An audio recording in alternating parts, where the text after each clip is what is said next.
those hipsters, I wanna dance. I said, don't stop, don't stop, don't stop talking to me. Don't stop giving me things. Hello and welcome to today's video, guys. My name's Ben, and today I'll be talking you through the setup function of the F1 2012 game. Basically, I'll be telling you what sort of setup you want for just about every track. I'll try and go through everything, and if you have any questions, just feel free to post a comment and I'll get back to you. So let's start off. First off, we start off with aerodynamics, and on this game I found that the aero is absolutely useless, even in the wet. I find that 1.1 settings, aero is the best settings because it gives you good straight line speed, but it doesn't even hurt you through the corners like with running higher aero. I don't feel any additional grip to running 1.1. It just feels the same to me, which is unfortunate because we don't get to see much variance in good setups, so it kind of takes all the fun out of it for me. So let's move on to braking, and generally I run high 48-52 high standard. I run 48-52 just to avoid the fronts locking up. It generally works at most places. Sometimes, it's very rare, I'll go to 47-53, but that sometimes you can lose the back end because you've got too much rear braking, and that can send you into the barriers every so often. If you're still struggling with locking up, then I'd suggest medium standard, which is what I run generally in rain conditions. You can go low, but if there's a chance that the race starts out dry or something, then you're going to be very slow. I experienced this in a league race around Canada where I was just horrible in the dry because I couldn't stop the car. Basically, I was setting the car up for wet conditions, and it never really happened. And even in the wet, it didn't feel that good. So I'd say medium standard is the best compromise there. So moving on to balance. There's a number of different things you can do for balance. I generally run 111. I choose 1 on the front because it gives me good front grip. You can choose to do 11, which gives you better turn in, but you lose your front tires a little earlier. I don't particularly like that. For the rear, you can having it all the way to 11 gives you oversteer. It makes it turn well, but I find that you can lose the rear tires quicker with this setting. Say you're racing at Canada or Valencia or even what's that place, Monza. You can set the balance down to about 7, and your tyre wear will be a lot better.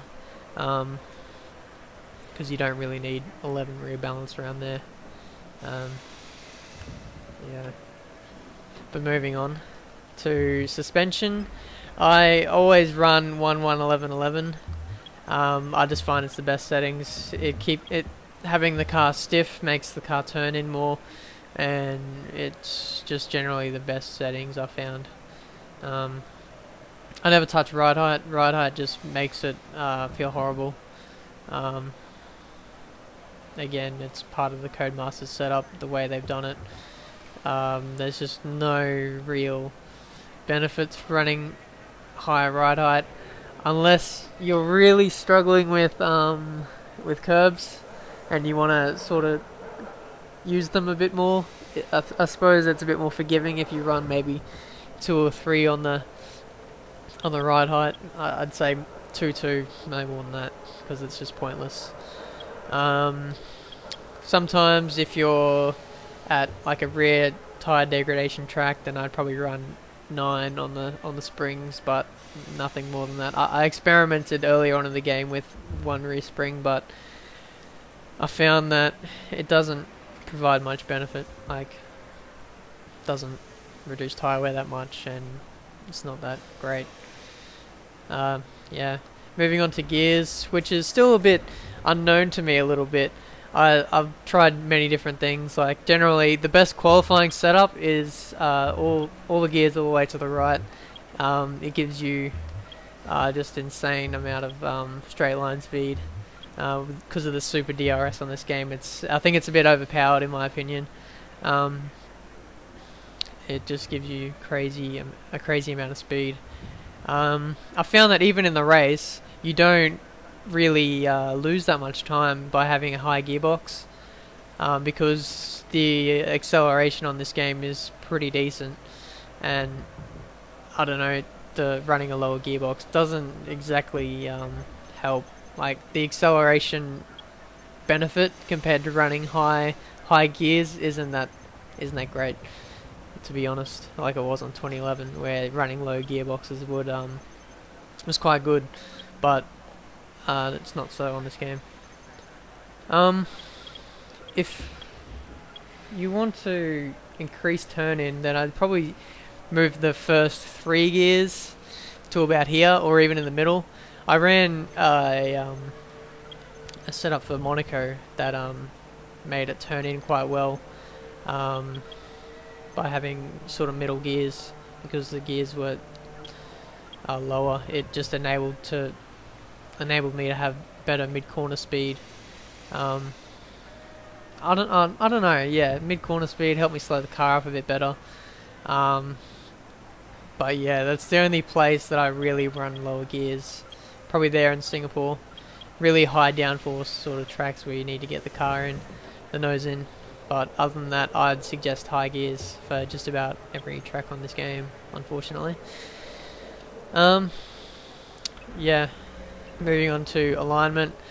Now, there's a few rumours that I've heard that running your toe all the way to the left improves turn-in. I particularly don't like it. I generally stick to the camber all the way to the left and the toe all the way to the right. Now the camber all the way to the left gives you good turn-in. It makes the car more stable through corners without really much detriment to rear tyre wear or any tyre wear. I find it's just about the same.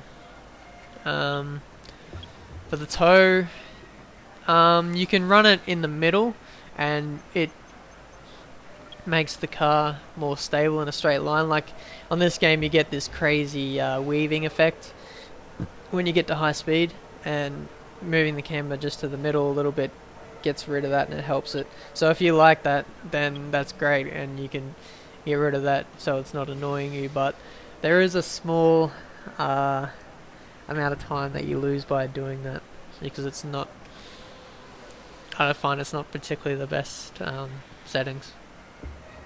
But yeah, I think that's just about everything. I hope I've covered everything.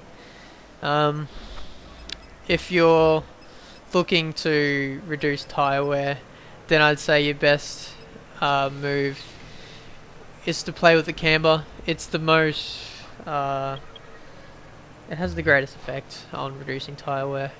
So for rear tyre wear, I'd probably move the camber in by about 2 or 3 clicks, nothing more than that, because you start to lose lap speed, and really you don't really want to sacrifice too much speed just for tyre wear, really, when you can just bolt on. You could go for the extra stop strategy or whatever and gain back more time there. I just find it's more beneficial going for a qualifying style setup that's just based on outright speed.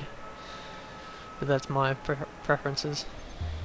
So yeah, that's just about everything. If you have any further questions, just don't be afraid to leave me a comment and I'll answer it as best I can. But yeah, I hope you enjoyed this setup guide for F1 2012, and I'll see you guys in a future video.